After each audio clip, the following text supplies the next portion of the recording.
Bom dia, galera! Bem-vindos ao Loop Matinal desta sexta-feira, dia 12 de janeiro, com as notícias mais relevantes sobre o mundo da tecnologia. Quem fala aqui é o Marcos Mendes, e hoje no seu Loop Matinal do Loop Infinito eu começo falando sobre a Nintendo, que fez ontem uma série de anúncios durante a transmissão do webcast Nintendo Direct. Como não poderia deixar de ser, a maior parte lá dos anúncios foi sobre o Nintendo Switch. Ela confirmou, dentre outras coisas, que o jogo Dark Souls Remastered chega dia 25 de maio, falou que o Donkey Kong Country Tropical Freeze chega dia 4 de maio e disse que o Super Mario Odyssey vai ganhar lá um update gratuito com um modo quase multiplayer chamado Balloon Mode. Esse modo vai deixar os jogadores esconderem lá uns balões pelas fases para que os outros jogadores consigam encontrar, e para ativar a brincadeira o pessoal vai ter que falar com o Luigi no topo de um prédio na fase New Donk City. Esse update do Super Mario Odyssey chega lá no Switch em fevereiro, e se você quiser saber mais sobre todo o resto das novidades que a Nintendo anunciou ontem, é só seguir o link que eu deixei aqui na descrição.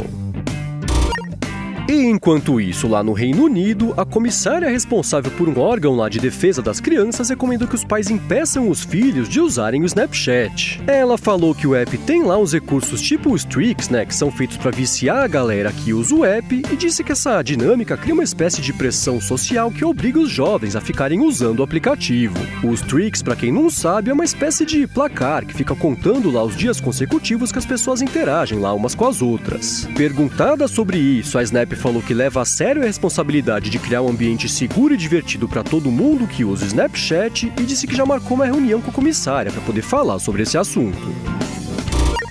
E agora o assunto é a Bloomberg, que teve mais um segredo meio sombrio lá escancarado pro mundo pela Bloomberg. A bola da vez é uma ferramenta que foi apelidada de Ripley em referência lá à personagem da Sigourney Weaver nos filmes da franquia Alien, e essa ferramenta podia ser acionada remotamente, para destruir provas e criptografar arquivos caso algum escritório da empresa ao redor do mundo fosse invadido por agentes de investigação. Essa ferramenta conseguia travar notebooks, computadores e telefones, e de acordo com a Bloomberg, ela foi usada mais de 20 vezes entre 2015 e 2016. A matéria diz ainda que os escritórios da Uber faziam os treinamentos para otimizar a eficiência da coisa toda, e comentando essa notícia, a empresa se fez de desentendida. Ela falou que esse bloqueio remoto aí servia para impedir o vazamento de dados caso alguém fosse roubado, o computador lá da empresa fosse roubado, e disse que sempre coopera com as investigações policiais.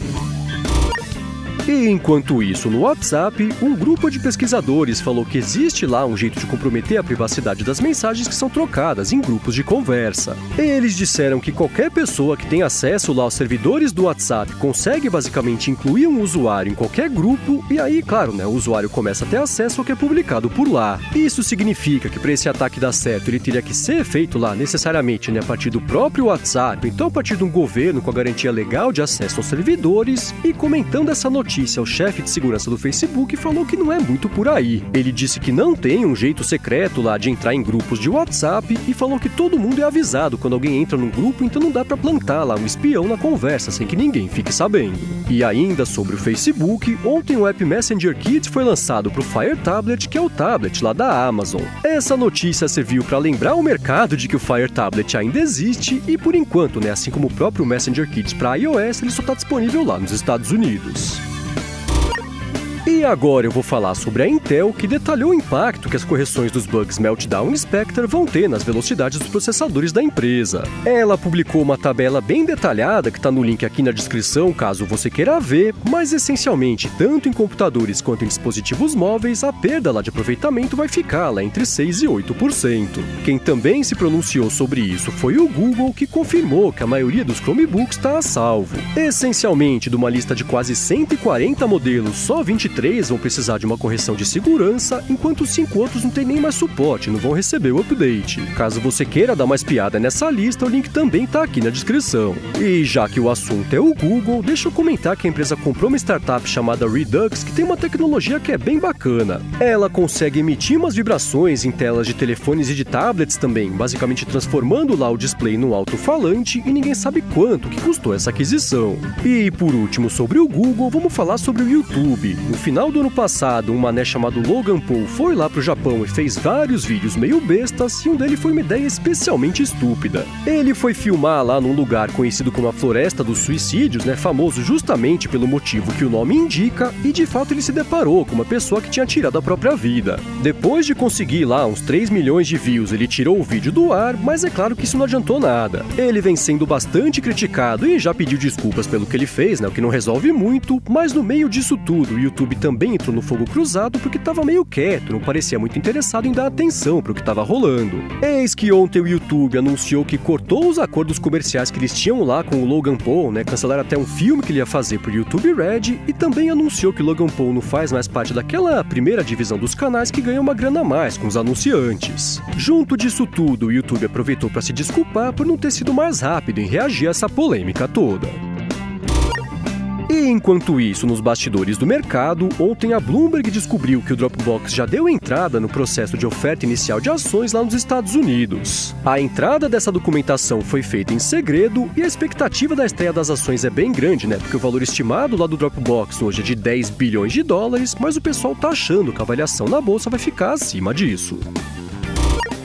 E agora eu vou falar sobre o Skype, que finalmente começou a testar um sistema de criptografia ponto a ponto nas conversas feitas lá na plataforma. Ontem pintou um post anunciando esse teste, falando que eles estão usando o protocolo padrão da indústria, que é o Signal lá da Open Western Systems, e explicando que a ideia é levar isso lá pro app num modo de conversa separado chamado Conversas Privadas. O post disse que no primeiro momento, né, isso vai ficar disponível lá para todo mundo rodando o beta do Skype no Windows, no Mac, Linux, Android e iOS, e se você quiser saber mais sobre isso ou ver como se inscrever nesse beta, é só pegar o link que eu deixei aqui na descrição. E enquanto isso, na Samsung, ontem a empresa anunciou que vai habilitar os chips, né, o uso lá dos chips FM em celulares novos nos Estados Unidos e no Canadá. Ela vai fazer isso em parceria com o aplicativo Next Radio, que já trabalha com os fabricantes tipo HTC, a Motorola e a LG, justamente para isso, né, para deixar o pessoal ouvir rádios locais direto pelo celular.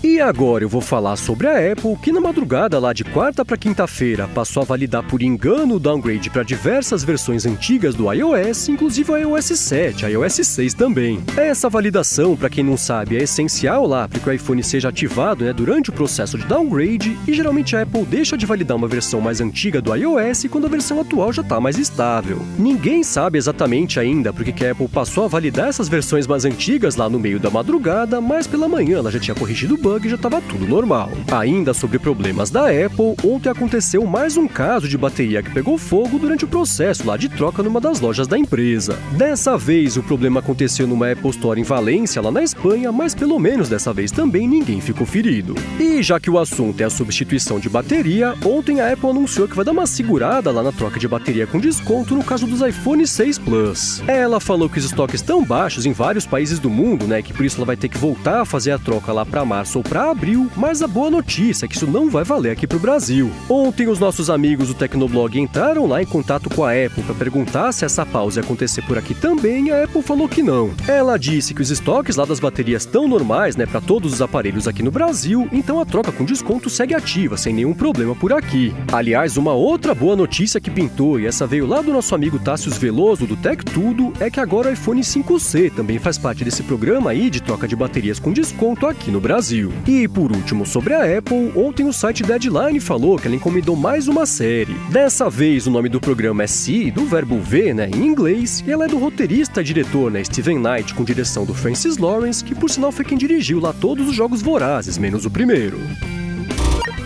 Bom, e por último, nessa semana, vamos falar sobre eleições. Quem sempre acompanha aqui o podcast sabe que, em especial lá nos Estados Unidos, né, a eleição presidencial foi bastante marcada pela influência de notícias falsas que o pessoal espalhou, seja de propósito ou seja por engano. E, para tentar evitar que esse tipo de problema aconteça aqui no Brasil, o presidente do TSE, né, o Tribunal Superior Eleitoral, ordenou a organização de uma espécie de força-tarefa que vai ser formada por gente que trabalha no Ministério Público Federal, na Polícia Federal e lá no próprio TSE. O nome desse grupo é Federação Nacional dos Policiais Federais e por enquanto a gente só sabe que eles têm uma conta no Twitter, que é a FENAPEF. Eles publicaram um tweet falando que nos próximos dias eles vão passar a trabalhar lá de Brasília, né, para combater as notícias falsas durante o processo eleitoral, e disseram também que pretendem identificar e punir quem espalhar notícias desse tipo por aí, sejam elas contra ou a favor dos candidatos.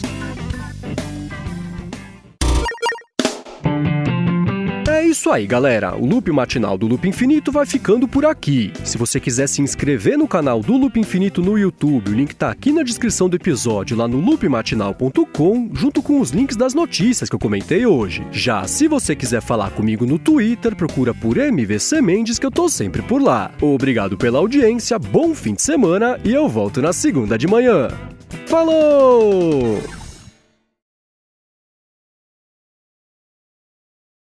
Lá no processo de oferta de